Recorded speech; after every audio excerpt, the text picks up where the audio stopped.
நாளைக்கான வீடியோவில் என்ன நடக்குன்னு சொல்லிட்டு பார்க்கலாம். வீடியோக்குள்ளே போகிறதுக்கு முன்னாடி நம்ம சேனலை லைக் அண்ட் சப்ஸ்கிரைப் பண்ணி சப்போர்ட் பண்ணுங்கள். வீடியோ வந்துட்டு வேறு லெவலில் சூப்பராக இருக்குங்க.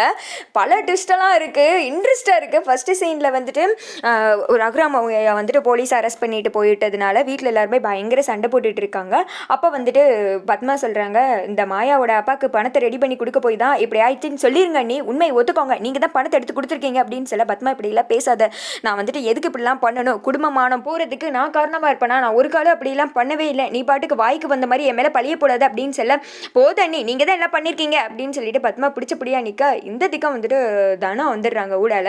போது நிறுத்துங்க, நானும் பார்த்துட்டு இருக்கேன், ரொம்ப தான் ஓவரா பீக்கிட்டு இருக்கீங்க, எதுக்கு தேவையில்லாமல் எங்கள் அம்மா இப்படி பண்ணணும், அன்னை கூட கிரீடத்தை எடுத்துகிட்டு போய் அம்மனுக்கு சாத்ததுக்கு காரணம் நமக்கு குடும்பத்துக்கு கிடைக்க வேண்டிய மரியாதை நம்ம குடும்பத்துக்கு கிடைக்கணும் அப்படின்றதுக்காண்டி தான் நீங்கள் பாட்டுக்கு என்னென்னமோ பழி போட்டுட்டு போறீங்க, எங்கள் அம்மா ஒன்று அப்படி பண்ணுறவங்க கிடையாது, இத்தனை வருஷம் நான் பார்த்துட்டு இருக்கேன், எங்கள் அப்பா கொண்டுனா எங்கள் அம்மா தான் முதல்ல வந்து நிற்பாங்க, எங்கள் அப்பாவே இப்படி போலீஸ் ஸ்டேஷனில் போய் இருக்கிறதுக்கான எங்கள் அம்மான்னு சொன்னால் என்னால் ஏற்றுக்க முடியாது அப்படின்னு சொல்ல, தன உனக்கு எது தெரியாது அப்படின்னதும் நீங்கள் வாயை மூடுங்க, எனக்கு எல்லாம் தெரியும், ஆளாளுக்கு எங்கள் அம்மா வந்துட்டு கேள்வி கேட்க வந்துட்டீங்க, இவங்க எங்கள் குடும்பத்துக்காக என்னென்ன பண்ணியிருக்காங்க அதெல்லாம் யோசித்து பாருங்க, ஏன் நீங்கள் இதை பண்ணியிருக்க மாட்டீங்களா, இந்த குடும்பத்தில் வேற யாரும் பண்ணியிருக்க மாட்டீங்களா, ஏன் நீங்களும் அந்த பார்வதி சித்தையும் சேர்ந்துக்கிட்டு சொத்தை பிரிக்கிறதுக்கு என்னெல்லாம் பண்ணீங்க, சரி பிடிக்க முடியலையன்ற கோவத்தில் கூட நீங்கள் கூட நகையை மாற்றி வச்சிருக்கலாம்ல, எங்கள் அம்மாவே சொல்லிட்டு இருக்கீங்க, எங்கள் அம்மாவுக்கு ஒன்றுனா நான் வந்து நிற்பேன், எங்கள் அப்பா இந்த தப்பை பண்ணியிருக்க மாட்டாரு, அது எனக்கு நல்லாவே தெரியும், வேற யாரும் தான் பண்ணியிருக்கீங்க அப்படின்னு சொல்ல, ஐயோ போது கொஞ்சம் நிறுத்துங்க, எதுக்கு இப்படி மாற்றி மாற்றி சண்டை போட்டுட்டு இருக்கீங்க, முதல்ல என் பையன் போலீஸ் ஸ்டேஷனில் இருக்கான், அவனை எப்படியாவது வெளியில் கொண்டு வரணும், அதை விட்டுட்டு நீங்கள் என்னென்ன ஆளுக்கு சண்டை போட்டுட்டு இருக்கீங்க, முதல்ல இங்கேருந்து எல்லாரும் கிளம்புங்க அப்படின்னு சொல்லிடுறாங்க.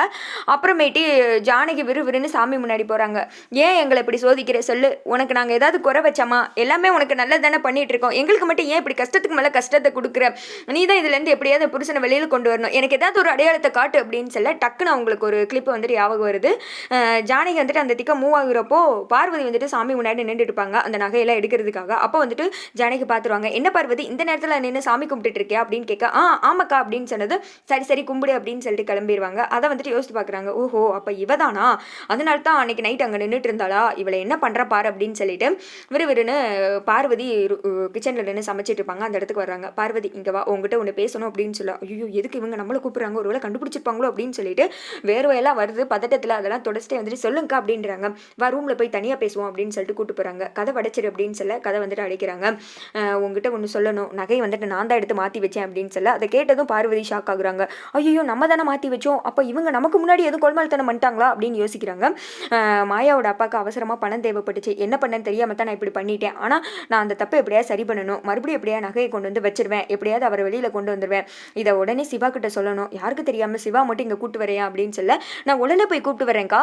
ஐயோ இவங்க வேற இந்த வேலை பார்க்குறாங்களா, அப்போ நம்ம எடுத்தது போலி நகையா, சரி எது எப்படியோ இவங்களே உண்மையை ஒத்துக்கிறேன்றாங்க, நம்ம நைஸ் அதுலேருந்து விளைகிற வேண்டியதான் அப்படின்னு சொல்லிட்டு பத்மாவும் சிவா அவங்க கிட்ட போகிறாங்க. சிவா அவங்க ரகுராம் அவங்கள போலீஸ் அரெஸ்ட் பண்ணிட்டு போயிருப்பாங்களே அதையே யோசித்து பார்த்துட்டு ஃபீல் பண்ணிட்டு உட்காந்துட்டு இருக்காங்க. எங்கள் உங்ககிட்ட அக்கா கொஞ்சம் தனியாக பேசணுமா, ஜானகி அக்கா உங்களை வர சொன்னாங்க அப்படின்னு கூப்பிட, என்ன பேசணும் அப்படின்னு கேட்க, எங்க அவங்களே உண்மையை ஒத்துக்கிட்டாங்க, நம்ம மாயாவோட அப்பாவுக்கு அவங்க தாங்க பணத்தை எடுத்து கொடுத்துருக்காங்க, அந்த நகையை இவங்க தான் எல்லாம் மாற்றி வச்சுருக்காங்க, வாங்கங்க அவங்க என்கிட்டே உண்மையை ஒத்துக்கிட்டாங்க, வாங்க அதை பற்றி தான் பேசணுமா அப்படின்னு சொல்லிட்டு பார்வதி கிளம்பிடுறாங்க. என்னது அண்ணியா, இதை நம்புகிற மாதிரி இல்லையே, சரி போய் பார்ப்போம் அப்படின்னு சொல்லிட்டு அந்த இடத்துக்கு வர்றாங்க. வந்ததுமே பார்வதி வந்துட்டு பின்னாடி நிற்கிறாங்க. என்ன நீ இவ எதோ சொல்லிக்கிட்டு இருக்கா அப்படின்னு சொல்ல, சிவா உங்ககிட்ட ஒரு முக்கியமான விஷயம் பேசணும், நான் அந்த நகையை எடுக்கலை, இப்போவுமே நான் சொல்கிறேன், மாயாவோட அப்பாவுக்கு நான் எந்த உதவியுமே பண்ணவே இல்லை, இதுக்கு பின்னாடி வேற யாரோ இருக்காங்க அப்படின்னு சொல்ல, என்னடி அண்ணி வந்துட்டு இப்படி சொல்லிட்டு இருக்காங்க அப்படின்னு சொல்ல, இவங்க தாங்க என்கிட்ட எடுத்தேன்னு சொல்லி உங்களை வர சொன்னாங்க, இப்போ என்ன இப்படி பேசுகிறாங்க அப்படின்னு சொல்ல, இல்லை சிவா ஆனால் எனக்கு இந்த நகை யார் எடுத்தாங்க தெரியும் அப்படின்னு சொல்ல, யார் அண்ணி அப்படின்னு கேட்க, பார்வதி இங்கே வா அப்படின்னு சொல்லிட்டு கன்னத்தில் பலார்னு ஒரு அரை. இந்த சிவா ஷாக்காக பார்வதியுமே ஷாக் ஆகுறாங்க. மாயா வந்துட்டு அந்த திக்கா அப்போ தான் யோசிச்சுட்டு இருப்பாங்க, எதுக்கு அன்றைக்கி நைட்டு தெரியாமல் ஒளிஞ்சு பார்வதி சித்தி வெளியில் போயிட்டு வந்தாங்க, அவங்க மேலே ஏதோ டவுட் இருக்குமோ அப்படின்னு சொல்லிட்டு யோசிச்சுக்கிட்டே ஜன்னல் வழி வருவாங்க. அப்போ போல் இங்கே நடக்கிறது எல்லாத்தையும் பார்த்துடுறாங்க. வேமா வந்துட்டு பார்வதி சொல்கிறாங்க, ஏக்கா எதுக்கு போய் என்ன அடிச்சிங்க அப்படின்னு கேட்க, உண்மையை சொல்லு, நீ தான் அன்றைக்கி நைட்டு சாமி ரூம் முன்னாடி நின்றுட்டு இருந்தேன், நான் கூட கேட்டேன் சாமி கும்பிடுன்னு சொல்லிட்டேன், அப்போ நீ தான் அந்த நகையை மாற்றி வச்சிருக்க, உண்மையை சொல்லு பார்வதி, என் பொறுமையை சோதிக்காத, என் புருஷனுக்கு ஒன்றுனா நான் எந்த எல்லைக்கு வேணா போவேன், உண்மையை சொல்ல போறியா இல்லையா, வெளியில் எல்லாம் முன்னாடி என்னால் கேட்க தெரியும், ஆனால் உன் மான மரியாதை கெட்டுரும், அதுக்காண்டி தான் உள்ளே வச்சு கேட்டுக்கிட்டு இருக்கேன், அசிங்கமாய் பெரும்பத்துக்கோ உண்மையை சொல்லு அப்படின்னு கேட்க, என்ன நீ முதல்ல நீங்கள் பண்ணீங்கன்னு சொல்லி இவகிட்ட சொல்லியிருக்கீங்க, இப்போ என்ன பார்வதி பண்ணான்னு சொல்கிறீங்க, எனக்கு ஒன்றுமே புரியல அப்படின்னு சொல்ல, சிவா இன்னும் கொஞ்சம் நேரத்தில் உண்மை வரும், இப்போ உண்மையை ஒத்துக்குருவா பாரு, நான் வந்து சொல்கிறேன் இல்லையா புருஷனுக்கு ஒன்றுனா நான் துடிச்சிருவேன், உண்மை சொல்லு அப்படின்னு சொல்லிட்டு கணத்தில் பலார் நடிக்கிறாங்க. என்னை மன்னிச்சிருங்க அப்படின்னு சொல்லிட்டு சிவா காலில் விழுகிறாங்க. நான் தான் நகையை மாற்றி வச்சேன், எல்லா மரியாதையும் வந்துட்டு என் புருஷனுக்கே கிடைக்கணும் தான் நான் இப்படி பண்ணிக்கிட்டேன் அப்படின்னு சொல்ல, சிவாவும் வந்துட்டு அடிக்க பிடிக்கிறாங்க. எல்லாம் முன்னாடியே நான் இதை உடனே போய் சொல்கிறேன், அப்போ தான் வந்துட்டு அண்ணன் வெளியில் வருவாங்க, இவளுக்கு எவ்வளோ தைரியம் இருந்தால் இப்படி பண்ணியிருப்பா, அண்ணி என்னை விடுங்க நீ, நான் கொலை வெறியில் இருக்கேன் அப்படின்னு சொல்ல சிவா எல்லாம் முன்னாடியும் என்னால் இதை கேட்டிருக்க முடியும், ஆனால் யாருக்குமே தெரியக்கூடாது, அதே நேரத்தில் அவரும் ஜெயிலேருந்து வெளியில் வரணும், அதுக்காண்டி தான் உன்னை கூப்பிட்டு இந்த இடத்துல வச்சு நான் பேசிகிட்டு இருக்கேன்.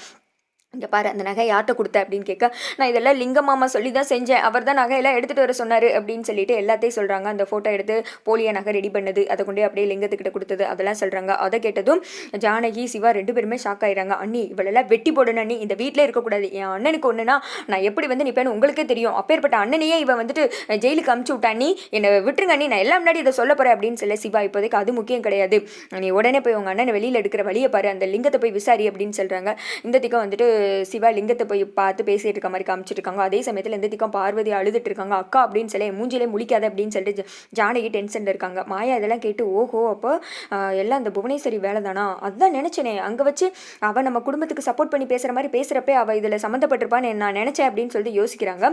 அங்கிட்டு வந்துட்டு சிவா லிங்கத்துக்கிட்ட போய் சண்டை போடுறாங்க. யோ களவாணி பையில கடைசியில் என் குடும்பத்திலே கை வச்சிட, ஏன் அப்படி பண்ண, பார்வதி எல்லாம் உண்மையை சொல்லிட்டா, ஒழுங்கா நகை எங்கே இருக்குன்னு திருப்பி கொடுத்துரு, இல்லாட்டின்னு வச்சுக்கோ அவ்வளோதான் அப்படின்னு சொல்ல, உன் பொண்டாட்டி நகை எடுத்து ஒழிச்சு வச்சிருப்பா, என் பேரை சொன்னால் என்ன உள்ளனா உங்கள் ஊர்காரங்களாம் கூப்பிட்டு வந்து என் மேலே பஞ்சாயத்தை வச்சு என்கிட்ட விசாரி, ஆளப்பாரு பெரிய நம்ம பொண்டாட்டி பேச்சை கேட்டு வந்துட்டான், குடும்பமே சேர்ந்து நகை எடுத்து ஒழிச்சு வச்சுட்டு என்ன சொல்கிறீங்களா, திருட்டு குடும்பம் அப்படின்னு சொல்ல, யோ இங்கே பாரு ஏதாவது தப்பாக பேசினா வெட்டி போட்டுருவேன் இந்த இடத்துல, ஒன்று என்ன யார் ரொம்ப ஓவராக பேசிக்கிட்டு இருக்க, இங்கே பாரு ஒழுங்காக வந்துட்டு நகையை கொடுத்துரு, என் அண்ணே போலீஸ் ஸ்டேஷனில் இருக்காங்க, எல்லாத்தையும் வச்சுக்கோ, நீ வகையாக சுத்தடா என்கிட்ட அப்படின்னு சொல்ல, உன்னால் முடிஞ்சதை பார்த்துக்கோ, நகை என்கிட்ட இல்லை அப்படின்னு சொல்லி சிவாவை அமுச்சு விட்டுரு.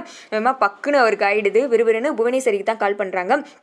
அந்த திக்க புவனேஸ்வரி ஃபோன் அட்டன் பண்ணி என்ன லிங்கம் அப்படின்னு கேட்க, அந்த பார்வதி சொதப்பிட்டா, எல்லா உண்மையும் வந்துட்டு எல்லாருக்கிட்டையும் சொல்லிட்டா, நம்மக்கிட்ட தான் நகை இருக்குன்னு சொல்லிட்டு தெரிஞ்சு போச்சு அப்படின்னு சொல்ல, ஐயோ என்னாச்சு அடுத்து அப்படின்னு கேட்க, ஒன்றும் பதறாதீங்க, என்கிட்ட வந்து சிவராமன் விசாரிச்சான் அப்படின்னது, நீங்கள் உண்மை சொல்லிட்டீங்களா அப்படின்னு கேட்க, அதை எப்படி சொல்லுவேன், அதெல்லாம் அவன் பொண்டாட்டிகிட்ட போய் கேளு அப்படி இப்படின்னு சமாளித்து அமுச்சு விட்டுறேன், ஆனால் கண்டிப்பாக ஏதாவது பிரச்சனை ஆகும் அப்படின்னு சொல்ல, நீங்கள் எதுக்கும் கவலைப்படாதீங்க, அந்த நகை நம்மக்கிட்ட இருக்கிற வரைக்கும் அவங்களால ஒன்றுமே பண்ண முடியாது அப்படின்னு சொல்லிட்டு நம்ம புவனேஸ்வரி சொல்லிடுறாங்க. அதே சமயத்தில் எந்த திக்க மாயாவை காமிச்சிட்டு இருக்காங்க.